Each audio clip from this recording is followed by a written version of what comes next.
बारिश में चटपटे समोसे वाली। एक दुर्घटना में ममता के पति की आंखों की रोशनी चली गई, जिस वजह से ममता के ऊपर ही घर की सारी जिम्मेदारी आ गई। ममता का पति ठेले पर समोसे बेचता था। अब ममता ने इस काम को संभाल लिया, पर इतनी सारी जिम्मेदारियां, घर का काम, पति और बच्चों की जिम्मेदारी और ऊपर से बाहर का काम। अब वो हमेशा चिंता में रहने लगी। उसकी इसी चिंता का असर उसके बनाए समोसों पर भी पड़ने लगा था और उनका स्वाद बिगड़ता जा रहा था।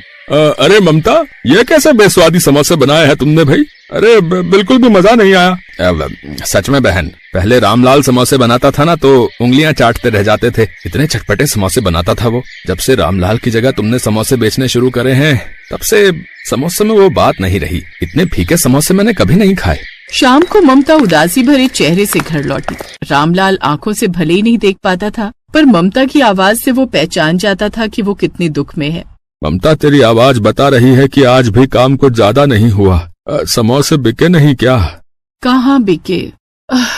सिर्फ 10 समोसे ही बेच पाई। सब कह रहे थे कि मेरे समोसों में अब वो स्वाद ही नहीं रहा। तो अगर ये काम नहीं हो पा रहा तो तू कुछ और कर ले ममता। क्या पता कोई और काम अच्छा हो जाए। मॉनसून का मौसम आ चुका था और हर दिन हल्की फुल्की बारिश होती रहती थी। ममता को उम्मीद थी कि बारिश में उसका काम अच्छा हो ही जाएगा। वो दिन भर थोड़ी बहुत समोसे बेचती और घर लौट आती। एक दिन बहुत मूसलाधार बारिश हो रही थी। लगता है ये बारिश आज रुकने वाली नहीं है और इतनी तेज बारिश में कोई ग्राहक भी नहीं आएगा। क्या करूँ, कुछ समझ नहीं आ रहा। इतने सारे समोसे बनाए हुए हैं, अगर नहीं बेचे तो बड़ा नुकसान हो जाएगा। मुझे एक बड़ी छतरी की जरूरत है, पर अगर खरीदने जाऊँ तो कम से कम 400-500 रुपए की आएगी। वो होते तो मैं खुद ही ठेला लेकर गली गली समोसे बेचने चली जाती। ममता भी सोच ही रही थी कि तभी एक बूढ़ा व्यक्ति ठंड से कांपता हुआ वहाँ आता है। बेटी, सुबह से मेरे परिवार ने कुछ नहीं खाया, थोड़ा कुछ खाने को दे दो, बड़ी दया होगी। बाबा चिंता मत करो, आज आपका परिवार भूखा नहीं रहेगा। मैं आपको कुछ समोसे दे रही हूँ, ले जाओ। मैं तो वैसे भी इतनी बारिश में समोसे बेचने नहीं जा सकती। क्यों बेटी, तुम गली गली घूमकर बारिश में समोसे बेच सकती हो। बाबा बेच तो लेती, पर कुछ दिनों से नुकसान ही हो रहा है। मुनाफा बिल्कुल भी नहीं है। अगर थोड़ी कमाई हो जाती तो कुछ ढकने का ले आती। आज भी सारे समोसे बारिश के पानी से गीले हो रहे हैं, कुछ ढकने का ही नहीं है। एक काम करो बेटी, तुम ये बोरी रख लो। ये थोड़ी फटी हुई है, और अगर तुम्हारे काम आ जाए तो। बाबा, अगर आप ये बोरी मुझे दे दोगे तो आप क्या लोगे? आप भीग जाओगे। ये एक बोरी ही तो आपको इस बारिश से बचा रही है। बेटी, इस बोरी की जरूरत मुझसे ज्यादा तुम्हें है। मैं जानता हूँ तुम्हारे पास छतरी नहीं है और तुम समोसे बेचने नहीं जा पा रही। अगर तुमने मुझ गरीब को भोजन दिया तो मेरा आशीर्वाद समझ कर रख लो बेटी। ये बोरी तुम्हारे बहुत काम आएगी। शुक्रिया बाबा, आपने ये बोरी देकर मेरी परेशानी कम कर दी। ममता को बोरी देकर वो बूढ़ा व्यक्ति मूसलाधार बारिश में ओझल हो गया। बोरी में थोड़े छेद हैं, पर इस मूसलाधार बारिश में कुछ तो काम आई जाएगी। भला उन बाबा का, बेचारे खुद बारिश में भीगते हुए गए हैं, पर उन्होंने बड़े मन से ये बोरी दी है। ममता ने फटी हुई बोरी को ठेले पर ढका और समोसे बेचने निकल पड़ी। गर्मा गर्म समोसे ले लो, गर्मा गर्म समोसे। भैया जी, गर्मा गर्म चटपटे समोसे ले लो। बारिश का मौसम है, समोसे खाने का अलग ही मजा आ जाएगा। अरे ये तो ममता समोसे वाली है। इसके समोसे में तो बिल्कुल भी स्वाद नहीं है। अरे खाकर देखते हैं, क्या पता आज सही बने हो। लाओ ममता, 2 समोसे दे दो। ममता वहाँ खड़े कुछ लोगों को समोसे देती है। अरे वाह वाह, क्या समोसे हैं। ममता, आज तो तेरे समोसे में कुछ अलग ही स्वाद है। एकदम चटपटे समोसे। सही में इतने अच्छे समोसे तो मैंने आज तक किसी भी समोसे वाले से नहीं खाए भाई। हाँ, ऐसी बात है तो एक समोसा मुझे भी दे ही दो भाई। देखते देखते ममता के आसपास लोगों की भीड़ लग गई। ममता ये देखकर हैरान थी। अरे समोसे वाली, जरा 10 समोसे मेरे भी पैक कर देना। 5 मेरे भी कर देना। हे भगवान, तेरा लाख लाख शुक्र है, आज तो मेरे सारे समोसे बिक गए। उस दिन ममता बहुत खुश थी। घर जाकर उसने सबके लिए बहुत अच्छे अच्छे पूरी पकवान बनाए। साथ ही ममता की सुकून भरी आवाज नेत्रहीन रामलाल के मन को भी खुशी दे रही थी। ममता, लग रहा है आज बिक्री अच्छी हुई, तभी तेरी आवाज में खुशी झलक रही है। क्या कहूँ जी, बात ही कुछ ऐसी है। आप सुनेंगे तो आपको भी बहुत खुशी होगी। आपको पता है, आज तो चमत्कार हो गया। आज मैंने सारे समोसे बेच दिए। क्या सच?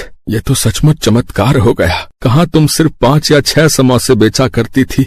आप ठीक कह रहे। अब से मैं ऐसा ही करूंगी। बहुत तसल्ली से समोसे बनाया करूंगी और गली गली घूमकर बेचा करूंगी।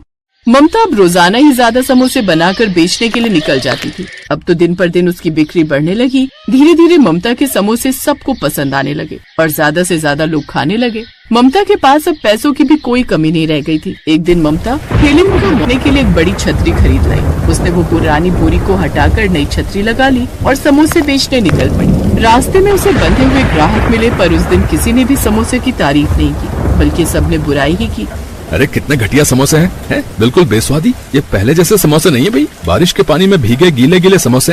बारिश के पानी में भीगे हुए समोसे खिलाकर बीमार करना है। मैंने तो छतरी भी लगा ली, फिर समोसे गीले कैसे हो गए? अब क्या करूं? आज समोसे किसी को पसंद नहीं आ रहे, बहुत नुकसान हो जाएगा आज भी। उस दिन सभी ग्राहकों ने ममता के सारे समोसे वापस कर दिए। ममता उदास मन से घर आ जाती है। कुछ दिनों तक ऐसा ही चलता रहा। ममता के समोसों की फिर से कम बिक्री होने लगी। ममता इस बात को बिल्कुल भी नहीं समझ पा रही थी। एक दोपहर ममता जब समोसे बेचने जाने लगी तो बारिश शुरू हो गई। ममता बड़ी छतरी निकालने लगी तो उसने देखा छतरी गायब है। अरे छतरी कहाँ गई? लगता है किसी ने चुरा ली। अब क्या करूं? इतनी तेज बारिश में तो मेरे सारे समोसे गीले हो जाएंगे। एक काम करती हूँ, आज वो बोरी डाल लेती हूँ, कुछ तो पानी से बचेंगे। उस दिन ममता वही फटी बोरी ढककर ठेला लेकर बाजार पहुँची। आज बारिश तेज थी तो वो एक पेड़ के नीचे खड़े होकर समोसे बेचने लगी। तभी एक पति पत्नी आई। उन्होंने ममता से समोसे लिए और फिर समोसे तो बहुत ही बढ़िया और चटपटे हैं। एक काम करो, एक समोसा और दे दो।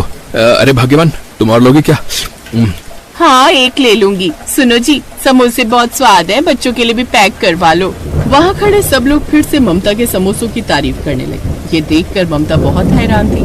तभी ममता ने बोरी की तरफ देखा। वो समझ गई कि ये बोरी उसके नेक कर्मों की वजह से चमत्कारी हो गई है। उस दिन के बाद ममता ने उन बाबा का आशीर्वाद मानकर उस बोरी को हमेशा अपने पास रखा, जिससे उसे काम में सफलता मिली। ममता को उसके अच्छे कर्मों का फल मिला। ये कहानी हमें यही सिखाती है कि कभी कभी किसी के द्वारा आशीर्वाद में प्राप्त हुई वस्तु हमारा भाग्य उज्जवल कर देती है। इसलिए सदैव आशीर्वाद में मिली वस्तु को महत्व देना चाहिए और जरूरतमंद लोगों की भी मदद करते रहना चाहिए। न जाने कब किसका आशीर्वाद हमारा भाग्योदय कर दे।